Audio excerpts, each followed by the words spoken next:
TVS Apache motorcycle এবং ৩ লাখ নগদ অর্থ দেওয়ার কথা থাকলেও তা দিতে পারেনি নববধূর বাবা। তাই বিয়ে শেষে নববধূকে বাড়িতে এনেই পিটিয়ে হত্যা করেছেন বর সুন্দর। রোববার ১৫ সেপ্টেম্বর ভারতের উত্তরপ্রদেশের আমরোহা এলাকায় এই মর্মান্তিক হত্যাকাণ্ডের ঘটনা ঘটেছে। সোমবার দেশটির সংবাদ মাধ্যম এনডিটিভির এক প্রতিবেদনে এই তথ্য জানানো হয়েছে। এতে বলা হয়েছে, উত্তরপ্রদেশের আমরোহা এলাকায় এক নববধূকে পিটিয়ে হত্যার অভিযোগ উঠেছে তার স্বামীর বিরুদ্ধে। যৌতুক হিসেবে একটি টিভিএস অ্যাপাচি মোটরসাইকেল ও ৩ লাখ রুপি না দেওয়ায় তাকে পিটিয়ে হত্যা করা হয়েছে।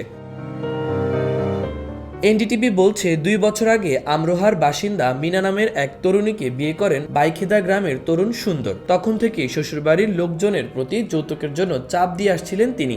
এ নিয়ে আগেও কয়েকবার নববধূকে মারধর করেন স্বামী।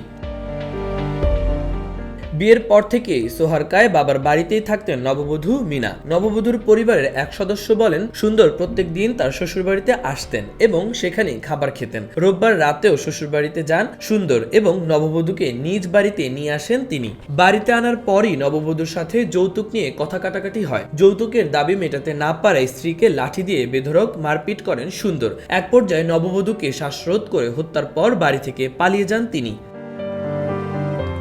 পরে স্থানীয় বাসিন্দারা টেলিফোনে এই হত্যাকাণ্ডের বিষয়ে পুলিশকে জানান। এ সময় ওই নববধূর পরিবারের সদস্যরা থানায় হাজির হয়ে সুন্দরকে গ্রেপ্তারের দাবি জানান। নববধূর বাবা বিজয় খাদন বানশি এই হত্যাকাণ্ডের ঘটনায় সুন্দর, তার মা, বোন এবং অন্য ৪ জনের নামে পুলিশের কাছে অভিযোগ দায়ের করেন। আমরোহার পুলিশ জ্যেষ্ঠ এক কর্মকর্তা বলেছেন, নববধূর পরিবারের অভিযোগের ভিত্তিতে পুলিশ একটি হত্যা মামলা নিয়েছে।